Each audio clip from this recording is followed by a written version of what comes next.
Pride and Prejudice by Jane Austen, Volume 3, Chapter 2.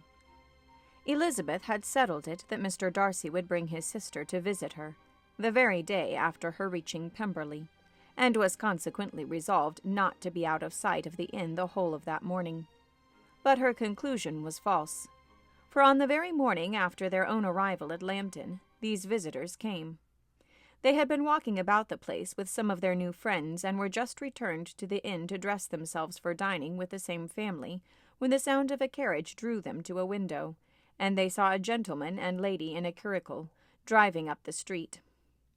Elizabeth, immediately recognizing the livery, guessed what it meant, and imparted no small degree of surprise to her relations by acquainting them with the honor which she expected. Her uncle and aunt were all amazement, and the embarrassment of her manner as she spoke, joined with the circumstance itself, and many of the circumstances of the preceding day, opened to them a new idea on the business. Nothing had ever suggested it before, but they now felt that there was no other way of accounting for such attentions from such a quarter than by supposing a partiality for their niece. While these newly born notions were passing in their heads, the perturbation of Elizabeth's feelings was every moment increasing. She was quite amazed at her own discomposure, but amongst other causes of disquiet, she dreaded lest the partiality of the brother should have said too much in her favor. And more than commonly anxious to please, she naturally suspected that every power of pleasing would fail her. She retreated from the window, fearful of being seen, and as she walked up and down the room, endeavoring to compose herself, saw such looks of inquiring surprise in her uncle and aunt as made everything worse. Miss Darcy and her brother appeared, and this formidable introduction took place.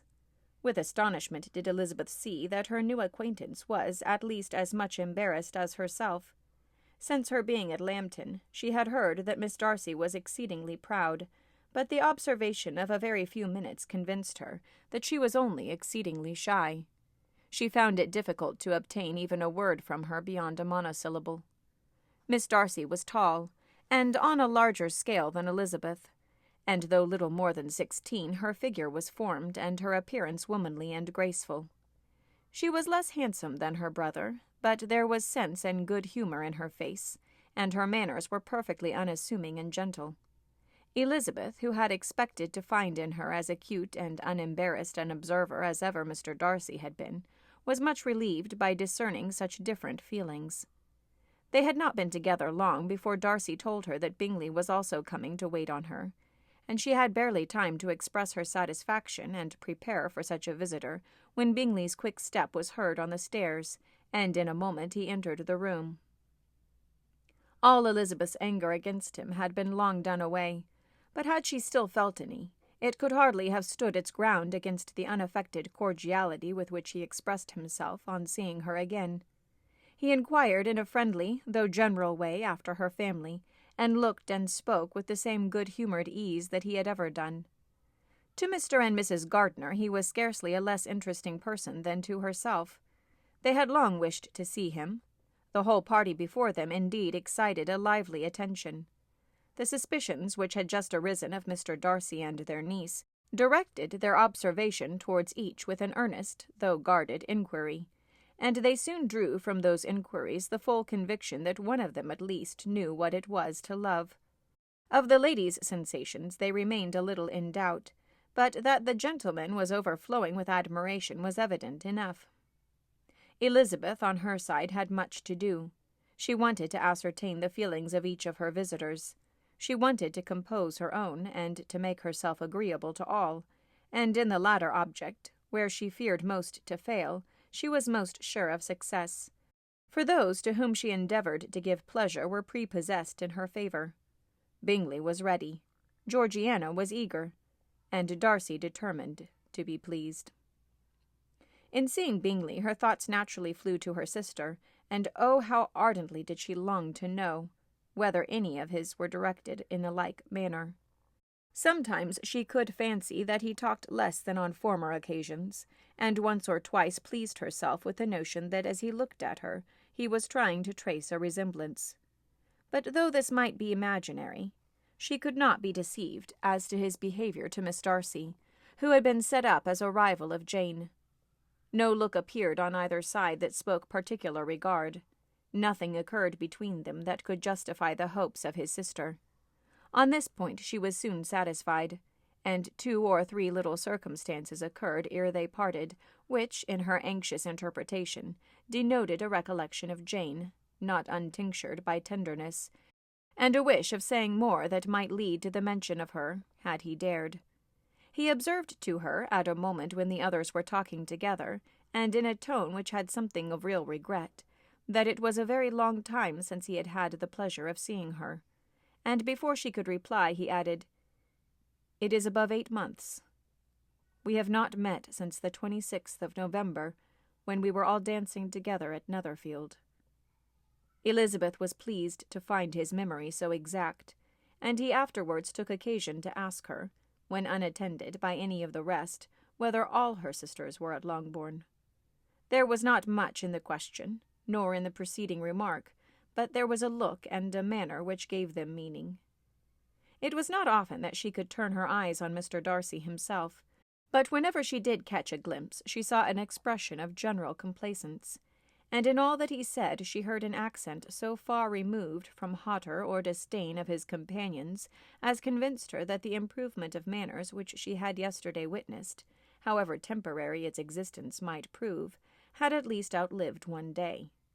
When she saw him thus seeking the acquaintance and courting the good opinion of people with whom any intercourse a few months ago would have been a disgrace, when she saw him thus civil, not only to herself, but to the very relations whom he had openly disdained, and recollected their last lively scene in Hunsford parsonage, the difference, the change was so great and struck so forcibly on her mind that she could hardly restrain her astonishment from being visible.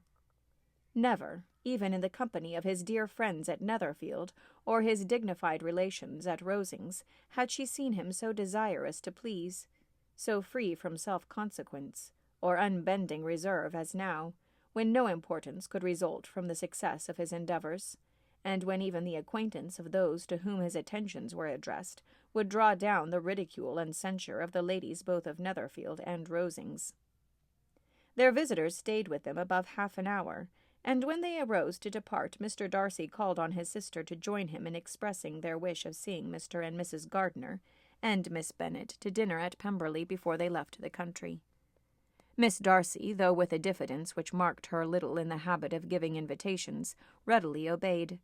Mrs. Gardner looked at her niece, desirous of knowing how she, whom the invitation most concerned, felt disposed as to its acceptance, but Elizabeth had turned away her head.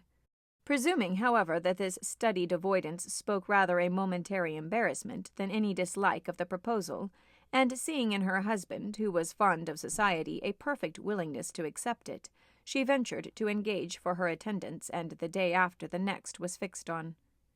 Bingley expressed great pleasure in the certainty of seeing Elizabeth again, having still a great deal to say to her, and many inquiries to make after their Hertfordshire friends.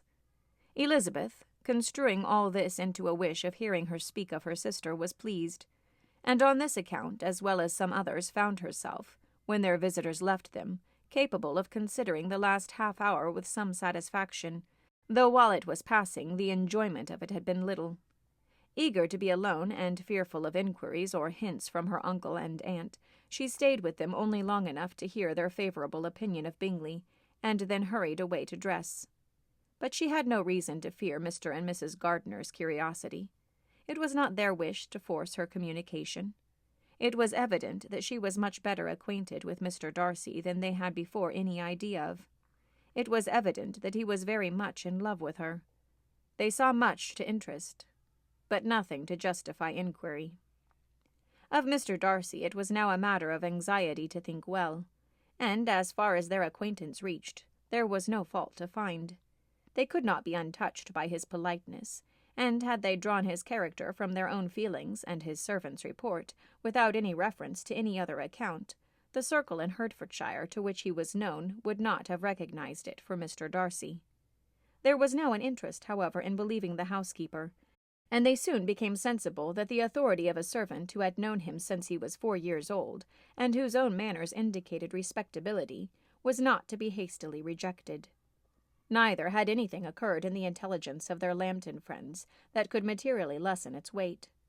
They had nothing to accuse him of but pride. Pride he probably had, and if not, it would certainly be imputed by the inhabitants of a small market town, where the family did not visit. It was acknowledged, however, that he was a liberal man, and did much good among the poor. With respect to Wickham, the travellers soon found that he was not held there in much estimation. For though the chief of his concerns with the son of his patron were imperfectly understood, it was yet a well-known fact that, on his quitting Derbyshire, he had left many debts behind him, which Mr. Darcy afterwards discharged.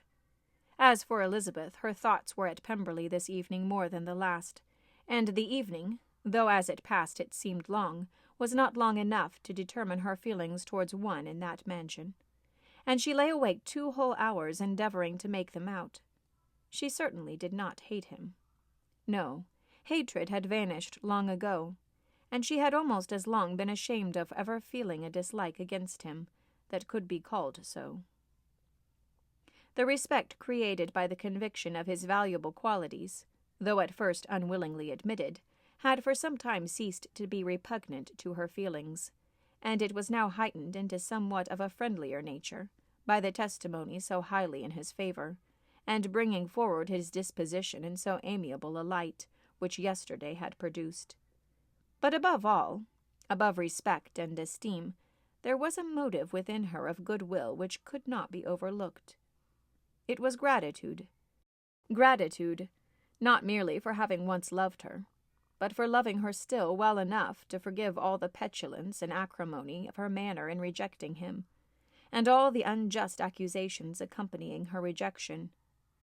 He who, she had been persuaded, would avoid her as his greatest enemy, seemed, on this accidental meeting, most eager to preserve the acquaintance, and without any indelicate display of regard or any peculiarity of manner, where their 2 selves were only concerned, was soliciting the good opinion of her friends, and bent on making her known to his sister. Such a change in a man of so much pride excited not only astonishment but gratitude, for to love, ardent love, it must be attributed, and as such its impression on her was of a sort to be encouraged, as by no means unpleasing, though it could not be exactly defined. She respected, she esteemed, she was grateful to him. She felt a real interest in his welfare, and she only wanted to know how far she wished that welfare to depend upon herself, and how far it would be for the happiness of both that she should employ the power, which her fancy told her she still possessed, of bringing on the renewal of his addresses. It had been settled in the evening between the aunt and niece that such a striking civility as Miss Darcy's in coming to them on the very day of her arrival at Pemberley, for she had reached it only to a late breakfast, ought to be imitated, though it could not be equally, by some exertion of politeness on their side, and consequently that it would be highly expedient to wait on her at Pemberley the following morning. They were, therefore, to go. Elizabeth was pleased, though, when she asked herself the reason, she had very little to say in reply. Mr. Gardner left them soon after breakfast. The fishing scheme had been renewed the day before, and a positive engagement made of his meeting some of the gentlemen at Pemberley by noon.